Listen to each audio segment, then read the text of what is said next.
하나님은 학계 선지자를 통하여 우리에게 먼저 할 일이 있다 말씀하셨습니다. 부정한 대로 그냥 시간이 지나다 보면 하나님 앞에 받음직한 정결하고 거룩한 백성이 저절로 자동적으로 되는 법은 없다 말씀하십니다. 정결함은 우연이 되지 않습니다. 그냥 살면, 이대로 살면 부정이 부정을 낳고 부정이 만연해지고 우리의 삶 가운데 하나님의 임재를 누리지 못하게 되는, 하나님의 백성의 기쁨과 능력을 누리지 못하며 사는 그런 삶이 될 뿐입니다. 우리는 이제 학개서의 마지막 부분을 살피려고 합니다. 하나님은 정결과 부정함의 규례에 대해서 물으시면서 지금 너희들의 모습이 그렇게 부정하다 말씀하십니다. 하나님이 이렇게 앞선 본문에서 부정과 정결의 규례를 물으시고 확인하신 이유는 오늘의 본문에 너희들의 현재의 모습이 어떠한지를 정확하게 보라고, 그리고 다시 너희들이 나에게로 돌아와 거룩한 백성, 복 받는 백성이 되라고 하나님 그 말씀을 이제 마지막으로 하시고 있습니다. 우리는 8번에 걸쳐서 학개서의 말씀을 쭉 살펴왔습니다. 2장밖에 되지 않은 이 짧은 말씀 속에 5번이나 반복되고 있는 단어가 있습니다. 그것은 기억하라는 단어입니다. 오늘도 15절에서 원문에는 맨 앞에 이제 기억하라 이렇게 되어져 있습니다. 18절에서도 지난 날을 기억하라, 그리고 또 기억하라, 2번에 걸쳐서 연거푸 기억하라 말씀하십니다. 이 기억하다는 단어의 원래 직역의 뜻은 마음에 두다라는 뜻입니다. 이것을 1장에서는 2번 살피다라는 단어로 번역을 했고 2장에서는 기억하다라는 단어로 3번 번역이 되어졌습니다. 그러니 이 마음을 둔다, 기억한다라는 것은 그 일에, 그 상황에 멈추어 서서 마음을 두고 시간을 두고 곰곰이 따져보고 생각해보고 살펴보고 그리고 그 마음에 깊이 생각하는 것, 그것이 기억하다라는 단어입니다. 우리가 세월호를 기억한다라는 그 의미를 쓸 때도 그렇지 않습니까? 맨날 며칠에 어떤 일이 있었다라는 사실만을 기억하는 게 아니라 그 사건이 내포하고 있는 우리의 인약함과 악함과 무책임함과 물질과 탐욕에 찌들려져 있는 생명 경시 사상에 대해서 우리가 돌이키고 새롭게 하자라는 의미가 기억하자라는 단어에 포함되어 있는 것 아니겠습니까? 지금 하나님께서는 학개 선지자를 통하여 너희들도 기억해라 말씀하십니다. 돌아보라는 것이죠. 살펴보라는 것이죠. 곰곰이 한번 생각해 보라는 것이죠. 그냥 이대로 계속 살다가는, 너희들 지금 이 모습대로 그냥 살다가는 생각 없이 꼬박꼬박 종교적인 예물은 가지고 오고 꼬박꼬박 종교적인 의식은 다하며 너희의 집을 짓기에 빠르고 집을 편백하기에 빠르고 너희들의 삶에 그 곤고한 문제를 해결하기 위해서 많이 뿌리고 더 성실하고 더 부지런히 사는 것이 답인 줄 알고 그렇게 살다가는 부정 속에 거할 뿐이다. 그러니 너희들 한번 멈추어서서 가만히 생각하고 살피라 말씀하십니다. 지금 그들에게 필요한 것은 더 많은 지혜나 더 많은 열심이나 더 많은 예배나 더 많은 예물이 아니었습니다. 멈추어 서서 살피고 기억하고 돌아보는 것입니다. 이 기억하다라는 이 단어는 오늘 우리에게도 동일하게 중요한 단어입니다. 지금까지 우리가 어떻게 살아왔는지를 돌아보아야 합니다. 나의 삶에 어떤 일이 있었는지, 지금 나의 삶의 모습은 어떤 모습인지, 지금 하나님의 전으로서의 나의 마음은 어떤지, 하나님의 전으로서 하나님이 내 삶에 충만히 임재해 계신 것을 누리며 사는 자인지, 힘겨운 삶, 공고한 삶에 허거리고 쫓기고 더 많이 더 열심히 더 부지런히 살아가는 것이 이게 살 길인 줄 알고 그렇게 우리는 힘겹게 지나가고 있지 않습니까? 그들에게 말씀하신 하나님은 지금 오늘 우리에게도 너희들 멈추어서서 가만히 있어 살피고 생각하고 곰곰이 살피라고 우리에게 말씀하십니다.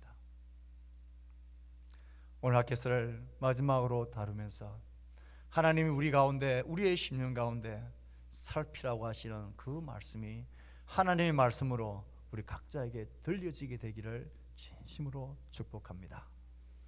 하나님께서는 무엇을 기억하라고, 무엇을 살펴보라고 다시 오늘 본문에서 말씀하시고 있습니까? 15절 말씀입니다. 시작. 이제 원하건대 너희는 오늘부터 이전 곧 여호와의 전에 돌이 돌 위에 놓이지 아니하였던 때를 기억하라. 성전이 황폐된 채 버려진 때, 너희의 집을 짓기에 발발랐던 때, 더 많이 뿌리고 더 많이 거두기 위해서 애쓰고 힘썼던 때, 그때를 기억하라 하십니다. 그때가 도대체 무슨 일이 있었길래, 어떤 상황이 있길래 기억하고 살피라고 하시는 것일까요? 그때 그들의 삶의 모습이 형편이 어땠습니까? 16절입니다. 시작. 그때는 20고루 곡식 덤 위에 이른 적 10고루 뿐이었고 포도즙 틀에 50고루를 이른 적 20고루 뿐이었더라. 너희들의 형편이 이랬지 않느냐 하는 것입니다. 20이라는 고른한 단위입니다. 20이라는 더미를 분명히 거두기 위해서 분명히 20만큼의 수확물이 있을 것이다. 하나도 의심하지 않고 거두러 갔는데 보니까 반밖에 없어. 50이라는 포도즙이 분명히 있을 거다 예상되어지고 틀림없다. 그래서 이르렀는데 반도 되질 않는 이 이상한 일이 너희들의 삶 가운데 있지 않았느냐. 그것을 기억하라 하는 것입니다. 1장에서는 똑같이 너희들 그때 많이 뿌리지만 거두는 게 적었지. 그때 너희들 먹어도 배부르지 않았지. 마셔도 흡족하지 않았지. 입어도 따뜻하지 않았지. 열심히 일하고 성실히 더 일해서 많은 삭슬 거두어 들여서 전대에 넣었는데 구멍 뚫어진 전대처럼 어디론가 다 사라지고 없었지. 지금도 그렇지 않느냐는 것입니다. 반밖에 되질 않고 반도 되지 않는 이 이상한 일이 왜 그런지 멈추어서서 살피고 기억하고 생각해 보라는 것입니다. 더 황당한 살펴야 될 것은 17절 상반절에 있습니다. 그들의 이 비참한 황당한 이상한 일도 살피고 기억해야 되지만 이 일이 일어나게 되신 이유가 더 이상합니다. 17절 상반절 말씀을 읽어보겠습니다. 시작. 만군의 여호와가 말하노라. 내가 너희 손으로 지은 모든 일에 곡식을 마르게 하는 재앙과 깐부기 재앙과 우박으로 쳤으나. 이건 깜짝 놀랄 일입니다. 하나님이 내가 그랬다라는 거예요. 왜 그런 일이 일어나는 줄 아니? 내가 그랬다. 하나님이 대적들과 악인들, 애굽을 치던 그 재앙과 심판의 도구로 내가 나의 백성 너희들을 쳤다라는 것입니다. 너희들의 곡식 더미가 반도 안 되게 수강금만큼 열매가 턱도 없이 모자라도록 내가 너희들을 쳤기 때문이다. 이 말씀하신 이유가 뭡니까? 왜 그랬을까? 왜 내가 내 사랑하는 자녀들을 원수 대하듯이 재앙으로 내가 너희를 쳤을까? 왜 그랬을까를 너희들 생각해 보라는 것입니다. 뭐 인생이 다 그런 거지. 살다 보면 이런 일 저런 일이 있고 어떤 때는 수입이 많고 어떤 때는 적고 뭐 살다 보면 뭐 있을 때도 있고 없을 때도 있지. 내가 더 열심히 살면 되지. 더 내가 부지런히 살면 되지. 더 내가 노력하면 되지. 이렇게 그냥 살지 말고 기억해라는 것입니다. 한번 멈추어서 생각해 보라는 것입니다. 내가 그랬다. 내가 왜 그랬는지를, 왜 내 사랑하는 자녀를 내가 재앙으로 쳤는지를, 왜 이런 일이 너희 가운데 일어났는지를 생각해 보라는 것입니다. 하나님이 이렇게 행하신 이유는 하나님이 분명하게 오늘 말씀에서 말하고 있습니다. 17절 후반절에 이렇게 되어 있죠. 그러나 너희가 내게로 돌이키지 아니하였느니라. 내가 이렇게 너희들을 재앙으로 쳤는데도 불구하고 너희들이 내게로 돌아오지 않았다. 그래서 이런 일들이 너희들 가운데 있었다라고 말합니다. 그러니 하나님의 마음은 무슨 마음입니까? 하나님의 목적은 무엇입니까? 딱 하나입니다. 나의 백성들아, 너희들 내게로 돌아오라는 것입니다. 성전이 황폐된 채 버려져 있는 것, 이것은 한 그물이 그냥 무너져 있는 것 아닙니다. 하나님을 믿는 믿음의 자리가 그들의 삶 가운데서 사라진 것입니다. 하나님을 내 삶의 중심에 모시는 삶을 그들은 놓쳐버린 것입니다. 아니, 그것을 싫어한 것입니다. 그렇게 살다가는 내 삶 제대로 살지 못한다라는 그런 불신으로 그들의 마음이 무너져 있는 것입니다. 내가 더 노력하고 더 에너지를 내고 더 애를 쓰고 더 지혜를 모으면, 내가 더 열심히 하면 나는 살아갈 수 있는 자다라는 이런 자기 중심적인 이런 삶으로 살아가고 있는 너희들, 그들을 하나님은 주시고 돌아오기를 원하셨습니다. 하나님의 이 말씀의 선포는 그 백성들에게 분명한 하나님의 도전입니다. 하나님의 백성은 더 열심히, 더 많이 수고하고 더 부지런히 살아서 살아가는 백성이 아니라는 것입니다. 하나님 없는 사람들은 이런 자연적인 원리에 따라 충실하게 살면 됩니다. 그들은 많이 심으면 많이 거두는 것이 그들의 삶의 전부 원리입니다. 많이 뿌리면 많이 거두는 것이 일반적인 그들의 삶의 원리 전부입니다. 그러나 하나님의 백성은 다르다는 것입니다. 너희들에게 왜 이런 일이 일어났는지를 생각해 보라는 것입니다. 내가 왜 너희들을 쳤게, 왜 내가 재앙으로 이슬을 그치고 너희들에게 가뭄을 주고 내가 재앙으로 너희들을 이 곡식이 없도록 쳐버리는지, 너희들이 내게로 돌아오게 하기 위해서. 그러니 하나님께 이렇게 하신 이유는 뭡니까? 나의 백성은 나로 말미암아 사는 자들이다라는 것입니다. 그들은 전부 다 더 많은 풍성한 열매와 곡식과 포도즙과 멋진 집과 멋진 생애를 꾸미며 살아가는 것이 그들의 삶의 목적이고, 그것을 위해서 열심히 하면 되고 그것을 위해서 더 부지런히 살면 되지만, 나의 백성은 그런 삶의 원리를 따라 사는 자들이 아니라는 것입니다. 그렇게 살아서는 안 된다는 것입니다. 내가 너희들을 아픈 마음으로 쳤으라도 그렇게 살지 못하도록 내가 하겠다는 것이 이 하나님의 마음입니다. 너희들은 내 백성이기 때문이다. 하나님의 이 마음은 변하지 않습니다. 그때나 지금이나 우리를 향한 하나님의 마음은, 너희는 나를 믿는 믿음으로 사는 자들이지 더 많은 열심과 부지런함과 지혜로 사는 자들이 아니다. 그렇게 말씀하십니다. 하나님 없는 사람들이 열심히 살아서 많은 부를 누리는 것, 그건 아주 지극히 정상적입니다. 하지만 하나님의 백성인 우리가 하나님 없이 열심히 살고 열심히 부지런히 일해서 많은 것을 누리며 아무 어려움, 하나님에 대한 아무 갈망 없이 그냥 내가 그냥 행복하게 살아간다면 그건 우리에게 복이 아닌 거예요. 때로는 하나님이 우리를 치시고 우리의 그를 멈추게 하고 우리를 실패의 자리에 낮추셨으라도 우리의 마음이 하나님을 찾게 만들고 하나님께로 돌이키게 한다면 그게 하나님의 백성된 증거인 것입니다. 그래서 때로는 고난이 우리에게 유익이 되고 기쁨이 됩니다. 때로는 잃어버림으로 진짜 찾아야 될 것들을 찾게 되는, 그것이 하나님의 백성입니다. 하나님께서는 18절에서도 다시 한번 그들에게 기억하라 말씀하십니다. 또 기억하라고 두 번이나 말씀하십니다. 15절에서 기억하라는 말씀이 현재에 딱 서서 지난날, 이전날을 기억하며 너희들을 생각해봐라고 하신 말씀이라면, 이 18절에서 두 번이나 기억하라고 하시면 오늘 현재의 모습을 딱 보면서 앞으로 너희들이 이제 어떻게 살아야 되고 어떻게 추구하며 무엇을 위해 살아야 할 것인지를 한번 살펴보고 기억하라는 미래적인 측면이 좀 더 강한 기억이라 할 수 있습니다.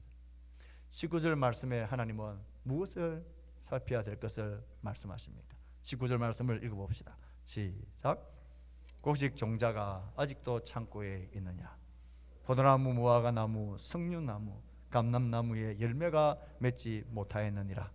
그러나 오늘부터는 내가 너희에게 복을 주리라.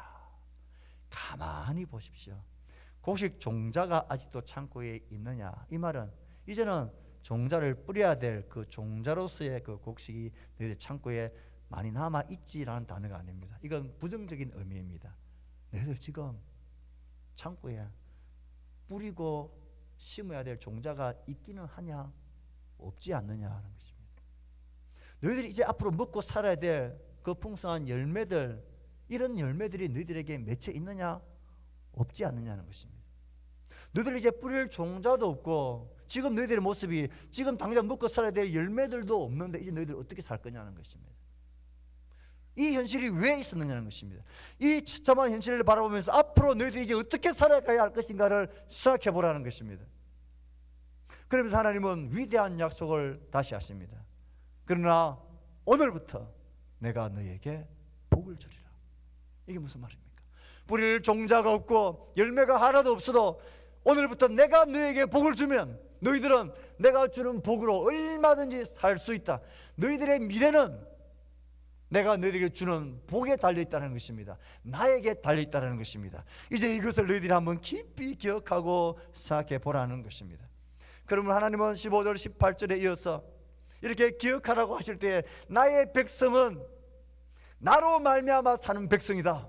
내가 주는 복으로 사는 자들이다. 나의 백성은 심는다고 그냥 자연스럽게 거두고 많이 심는다고 많이 거두고 그렇게 사는 그런 원리로 사는 자들이 아니라고 말씀하십니다. 내가 주는 복으로 너희들은 사는 자들이다. 내가 복을 주어야 너희들은 곡식의 열매가 맺히고 포도주의 즙이 나오고 내가 너희들에게 복을 주어야 너희의 삶의 모든 것이 풍성해지게 되는 자들이다. 원리가 아예 다른 자들이다. 나의 백성은 나로 말미암아 사는 자들이다. 이것을 기억하라 하십니다. 이렇게 살 때에 내가 오늘부터 아무것도 너희들에게 없지만 내가 복을 주겠다 하십니다. 그래 너희들 어떻게 할래? 계속해서 내가 너희들에게 약속하고 너희들을 위로하고 너희들을 격려하며 힘내서 성전을 건축하라고 그렇게 말했지만 이들은 여전히 두려웠습니다. 하나님의 위대한 약속이 주어졌지만 여전히 그들은 아직까지도 성전을 재건하는 일에 본격적으로 나서지를 못한 채 2달, 3달의 시간을 갈등하면서 보내고 있습니다. 그 갈등의 주 요인이 뭡니까? 하나님 저렇게 말씀하셔도 진짜 우리가 나의 집을 짓고 세우고 내가 많이 뿌리고 심고 거두는 일을 우리가 여기서 손을 놓고 하나님의 전을 짓는 일에 힘을 내고 그것을 우선적으로 한다고 해서 진짜 우리가 먹고 살 수는 있겠나? 내가 그렇게 하면 누가 내 집을 세워줄 건가? 누가 나의 내일을 나의 미래를 보장해 줄 건가? 이런 갈등 속에 그들은 일어나지도 않았고 움직이지도 않았습니다. 그러나 하나님께서는 다시 말씀하십니다. 오늘부터 내가 너에게 복을 주리라. 이 오늘은 언제입니까? 다시 무너진 성전을 향하여 걸음을 향하는 것입니다. 다시 산을 향해 나무를 향하여 올라가는 것입니다. 그리고 우리의 힘을 다하여 내 안에 성전을 지어가며 하나님을 내 삶의 중심에 모시는 것입니다. 그의 말씀이 다시 내 삶에 영향을 미치게 하는 것입니다. 그 말씀이 약속이 실제가 되는 약속을 믿고 용기를 내어서 오늘부터 다시 일어나 성전을 짓고 하나님 중심적인 삶을, 하나님 우선주의인 삶을, 하나님 믿는 삶을 살아가기 위해서 일어서는 그 오늘부터 내가 너희를 복을 주겠다 하십니다. 똑같은 시기에 사역했던 스가랴도 이들을 향하여 복을 선포합니다. 스가랴 8장 12절 13절 말씀입니다. 같이 읽어봅시다. 시작.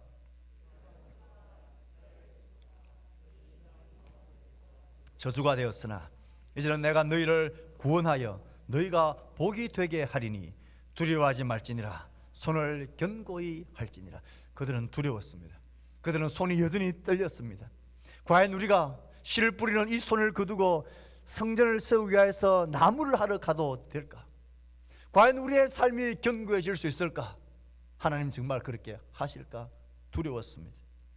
자기들이 힘없는 이 처참한 모습 속에서 과연 이게 사는 길일까? 그런 그들에게 하나님은 말씀하십니다. 이전에는 너희가 저주가 되었으나 이제는 내가 너희를 구원하여 너희가 복이 되게 하리니. 학계는 복을 주시겠다. 스가랴는 복이 되게 하겠다 하십니다.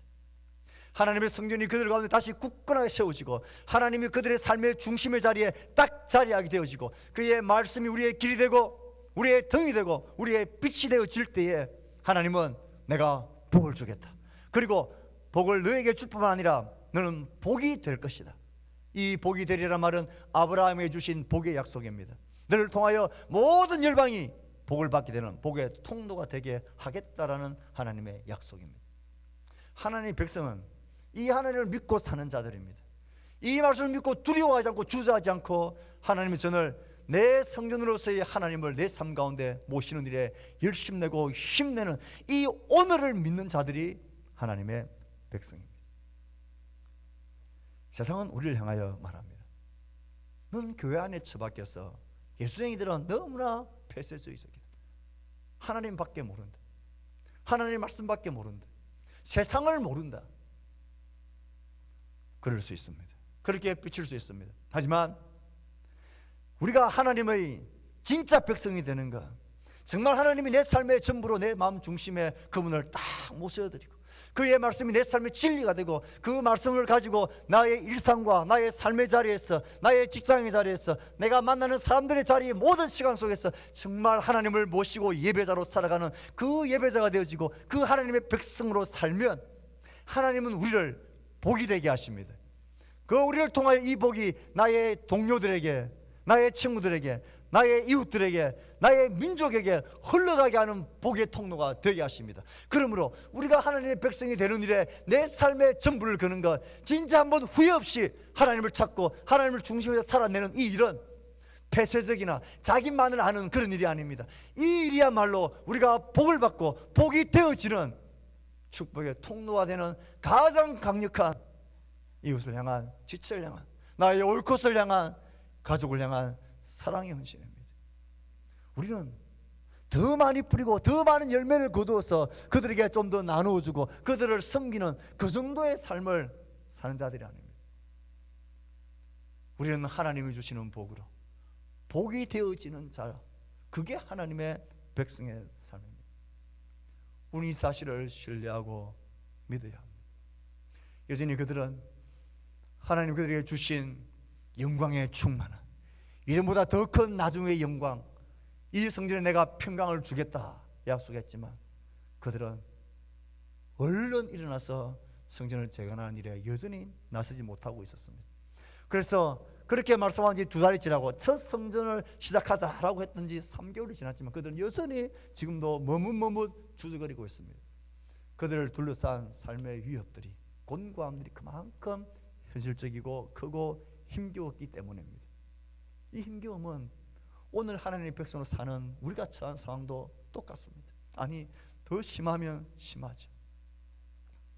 빠듯한 여러분의 수입을 가지고 이렇게 저렇게 갖다 붙이면 내가 구경하기 전에 다 숫자로 사라져버리는 그 돈의 액수 앞에 내가 하나님 앞에 드려야 될 것들을 하나님을 섬기는 일에 우선순위를 딱 두는 것, 이렇게 살면 늘 마이너스다라는 두려움이 있습니다.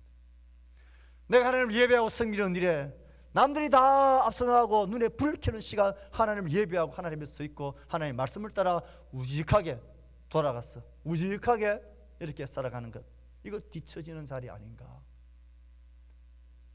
그런 두려움 우리 가운데 있습니다.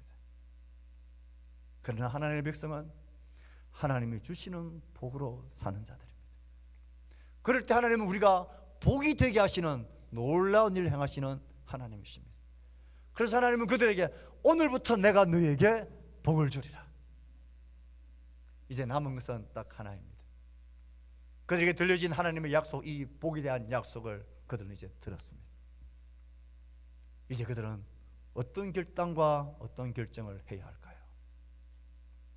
핫게스의 마지막은 이렇게 하나님이 그날 24일에 그들에게 말씀하신 것으로 끝나지 않고 놀라운 것은 20절부터 23절까지의 말씀이 한 번 더 주어집니다. 이 복을 주겠다, 아멘 할렐루야로 끝나면 좋은데 이 복을 주겠다는 말씀을 들은 그들의 삶이 너무나 치열하고 너무나 두렵고 주저할 만한 상황이 그대로 있으니까 아마 그들은 이 하나님의 말씀을 딱 듣고 난 이후에 웅성웅성 술렁술렁 했을 것입니다. 진짜일까?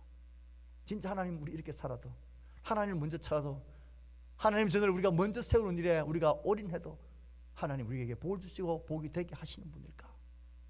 사실일까? 그럴 리가 있나? 사실일까? 이렇게 웅성거리는, 아마 이 웅성거림을 하나님은 보셨던 것 같습니다. 그래서 하나님이 학개서 마지막에 다시 한번 말씀을 하십니다. 언제 이 말씀을 하시는지를 보십시오. 20절 말씀을 읽어봅시다. 시작. 그달 24일에 여호와의 말씀이 다시 학개에게 임하니라. 언제요? 그달 24일. 이 날은 몇 날입니까? 같은 날입니다. 앞에서 말씀하신 그 날입니다. 똑같은 날이 24일입니다. 그 날에 하나님이 다시 말씀하셨다는 것입니다. 이것을 묵상하는데, 야, 하나님이 정말 마음이 애가 타셨구나라는 마음이 들더라고요. 하나님이 그달 24일 날 내가 너희들에게 오늘부터 복을 주리라. 너희들을 기억하고 돌이켜서 나의 백성으로 살아라. 두려워하지 말고 과감하게 손에 힘을 내고 용기를 내어라. 내가 복을 주고 복이 되게 할 것이다. 이 말을 들은 그날 그들 속에는 울렁거림과 웅성거림이 있었습니다. 그 모습을 지켜보던 하나님이 안타까우셨던 것 같아요. 그래서 하나님이 그날에 다시 똑같은 날 그 말씀을 하시고 난 이후에 다시 하나님은 선지자를 통하여 그들에게 말씀하십니다. 그러니 하나님 하시는 말씀은 뭘까요? 너희들 충분히 나는 그렇게 할 수 있는 사람입니다. 나는 너희들에게 그렇게 복을 줄 수 있는 만군의 여호와다. 이게 학개서의 마지막 하나님의 선포입니다. 20절에서 23절까지의 마지막 말씀을 보면 하나님이 이렇게 능히 복을 주실 수 있는 분이신 것을, 나의 백성이 나를 중심으로 해서 나에게 올인하여 살아도 복이 되게 하고 복을 주실 수 있는 만군의 여호와이심을 자신을 나타내시고 선포하시는 말씀이 학개서의 마지막 말씀입니다. 20절 21절 말씀을 읽어봅시다. 시작. 내가 하늘과 땅을 진동시킬 것이요 여러 왕국들의 보좌를 엎을 것이요 여러 나라의 세력을 멸할 것이요 그 병거들과 그 탄자를 엎드러뜨리리니 말과 그 탄자가 각각 그의 동료의 칼에 엎드러지리라. 무너뜨리시고 진동시키시고 뒤엎어버리시고 심판하시는 만군의 여호와다. 무너뜨리시는 하나님이십니다. 그 앞엔 하늘과 땅도 진동되어집니다. 하늘도 닫히고 열리고 비도 내리고 그치고 구름으로 덮으시고 비를 준비하시고 그들을 마르게 하시는 분이 하나님입니다. 씨를 뿌린다고 해서 열매가 자동적으로 맺혀지는 게 아니라 하나님이 그 뿌린 씨를 열매 맺게 하시고 그 뿌린 씨를 키우시는 하나님이시다. 너희를 두렵게 만드는 페르시아 제국들 보좌와 여러 나라의 세력을 멸하는 분이 나다라는 것입니다. 하나님이 온 세상을 흔드시고 온 나라를 뒤집으시고 심판하시고 다스리시는 분이 하나님입니다. 그 앞에 버티고 있을 나라도 세력도 환경도 어떤 여건도 없다. 내 앞에 피할 어떤 세력도 없다라고 말씀하십니다. 홍해가 그 앞에서 갈라졌습니다. 반석이 터져 물을 냅니다. 애국과 바로의 군대가 그를 추격하다가 홍해에 엎드러지고 그들 스스로가 죽임을 당합니다. 페르시아 제국이 바벨론 제국이 그렇습니다. 메대와 페르시아 제국도 그렇게 하십니다. 알렉산드의 나라도 로마도 하나님은 그의 손으로 뒤엎으시고 새로운 질서를 그가 만들어 가시기에 능하신 분입니다. 지금 하나님은 그런 분입니다. 지금 하나님은 온 역사와 세상을 주관하시고 뒤집고 그의 질서를 만들어 가시는 하나님이십니다. 내 삶에 도무지 흔들리지 않을 것 같은, 도무지 변화되지 않을 것 같은 나를 둘러싼 위협들과 상황들이 어떤 것입니까? 어떤 세력입니까? 어떤 공고함입니까? 어떤 병들이고 어떤 재정적인 어려움이고 내일에 대한 기약 없는 두려움입니까? 그러나 나의 백성아, 나의 성전으로서 나를 중심으로 나를 믿으며 나를 바라보며 살아봐라. 내가 어떻게 이 모든 것을 뒤집고 진동시킬 수 있는 주인지, 아무리 큰 문제라도 내가 이것을 진동시키고 무너뜨리는 자다. 내가 만군의 여호와다. 우리에게 말씀하십니다. 동시에 하나님은 연약하고 작은 너희들을 통하여 내가 나의 영광을 나타낼 거다. 너희들의 작음에 대해서 두려워하지 말아라고 23절에 말씀하십니다. 23절 마지막 구절을 읽어봅시다. 시작.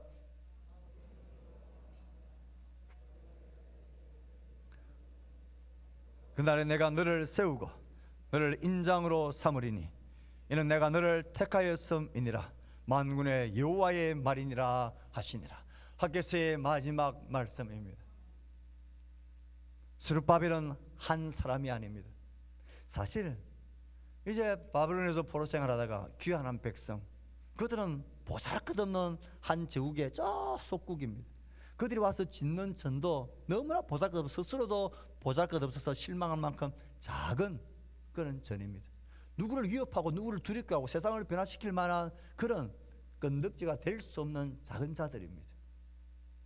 그런데 하나님은 그 작은 백성들에게 내가 너희를 택하여 세웠고 내가 너희를 통하여 나의 영광을 나타낼 것이라 말씀하십니다. 여기서 우리가 인상 깊게 보아야 될 것이 있습니다. 이때까지 스룹바벨은 총독 스룹바벨로만 불려졌습니다. 그런데 이 마지막 말씀 속에서는 총독 스룹바벨이 아니라 스알디엘의 아들 내종 스룹바벨이다 라고 말합니다. 스알디엘의 아들이다 라고 언급하는 것은 그가 다윗 가문의 총독이라는 사람 것입니다. 다윗 가문. 하나님 뭘 말해주고 싶은 겁니까? 내가 다윗에게 약속하신 흔들리지 않는 나라, 영원한 보좌의 나라, 그의 영광의 나라를 내가 세우겠다 하셨던 그 하나님의 언약의 약속은 너희들이 지금 포로교환해 왔고 너희들이 너무 보잘것없는 연약한 자의 모습, 이 보잘것없는 자의 모습이지만 나의 이 영원한 언약은 한 번도 폐지지 않았다는 것입니다. 지금도 계속된다는 것입니다. 동시에 내가 너희를, 그 작은 너희를 나의 인장으로, 나의 도장으로 삼았다 말씀하십니다. 뭔가 도장이 꽉 찍히면요 그 종이가 힘이 생깁니다. 여러분 과태료를 여러분 납부해 보신 적이 있으시죠? 저는 최근에 과태료를 너무 많이 납부했습니다. 뭐 어디 갔다 오면 한 이틀 3일 지나면 휙 날라옵니다. 이 과태료가 쌓여가지고 제가 고민을 하다가 작전을 짜냈습니다. 과태료가 제때 못 내면 나중에 압류 처분 최후 통지서가 날라옵니다. 그때 날라오면 하나씩 처리하면 되겠다. 그렇게 지금 처리를 해나가고 있습니다. 여러분 과태료 도장이 꽝 찍히면 왜 우리가 그것을 무시를 못합니까? 종이 쪼가 그럼 찢어버리면 되지. 그게 찍힌 관인 때문입니다. 나라의 권세 때문입니다.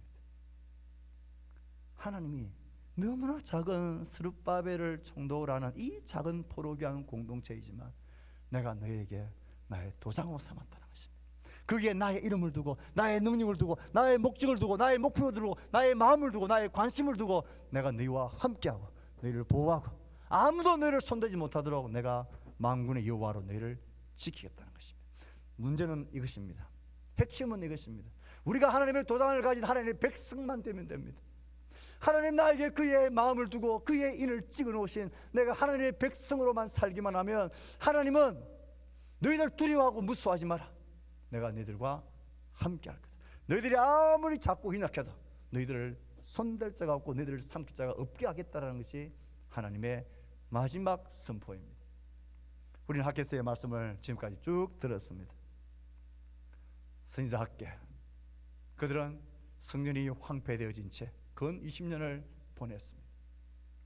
내적인 삶의 곤고함, 힘겨움이 있었습니다. 외적인 어려움과 대적들의 반대, 페르시아 제국의 위협들이 있었습니다. 하지만 하나님은 그들에게 찾아오셨습니다. 내가 너희와 함께하겠다. 황폐인 성전을 다시 산에 올라가서 나무를 해서 세우라 말씀하십니다. 하지만 그 작은 연약함 때문에 자기들은 후유증에 빠졌습니다. 하나님은 그들에게 약속하셨습니다. 내가 너와 함께 하겠다. 영광을 충만하게 하겠다. 이전보다 더 큰 영광으로 내가 너희들에게 채워주겠다. 이곳에 평강을 주겠다. 그리고 내가 오늘부터 너희에게 복을 주겠다. 나의 백성들아, 내가 모든 만물을 흔드는 진동하는 만군의 여호와다. 너희들이 아무리 작아도 내가 너희들을 택하여 세운 나의 도장으로 삼은 나의 소유다. 나의 백성들은 눈에 보이는 것들을 따라 움직이며 두려워하며 좌절하며 살 백성들이 아니라고 하십니다. 나의 백성은 눈에 보이는 것을 따라 사는 자들이 아니라 이 하나님을 믿는 믿음을 따라 사는 자들이다. 그렇게 너희들 한번 살아보라 말씀하십니다. 사랑하는 성도 여러분, 이 간곡한 말씀을 여러분들한테 외치고 싶습니다. 정말 하나님이 우리에게 복을 주시면 우리는 살아갈 수 있는 자들입니다. 아니, 그 복으로만 살 수 있는 자가 하나님의 백성입니다.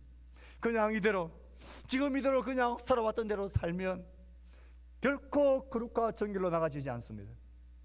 우리의 부정을 멈추고 하나님께 돌이키고 그분에게로 다시 가야 합니다.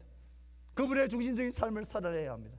그러면 하나님 어떻게 우리에게 복 주시는 분인가를 누려야 합니다. 저는 여러분에게 도전하고 권면하고 싶습니다. 한번 그렇게 하나님 제일주의로 하나님 중심주의로 올인하며 살아보십시오.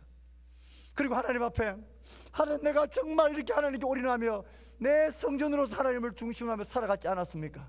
그런데 하나님, 이게 왜 있는 일입니까? 그렇게 하나님께 한번 마음 놓고 따질 수 있을 만큼 한번 그렇게 내 안에 성전을 세워가는 일에 하나님 중심적인 삶을 살아가 보십시오. 누구에게라도 그렇게 말할 수 있는 삶을 한번 살아가 보십시오. 목사님, 다시 내게 그렇게 말하지 마세요. 이 이상 더 어떻게 내가 하나님을 중심으로 사는 일에 내 삶을 올인할 수 있습니까? 그렇게 저에게 당당하게 말할 수 있을 만큼 그렇게 한번 하나님을 전심으로 찾아보십시오. 전심으로 내 안에 하나님의 성전을 세워가 보십시오. 하나님이 그 말씀대로 복을 주시는지 안 주시는지, 그 말씀대로 하나님 우리와 함께 하시는지 안 하시는지, 그 말씀대로 우리의 모든 두려움을 진동시키시는 하나님이신지 아니신지, 우리 하나님을 한번 누리면서 사는 하나님의 백성들로 사는 여러분들 될 수 있기를 진심으로 축복합니다. 하나님의 백성으로 사는 것, 그게 우리의 힘이고 우리의 영원한 복입니다. 이 복으로 사는 사랑하는 주의 백성들 다 되기를 주의 이름으로 축복합니다. 주신 말씀 생각하며 우리는 지나고 다하지만 기도를 각자의 목소리로 하나님께 드리겠습니다. 기도합시다. 하나님 아버지,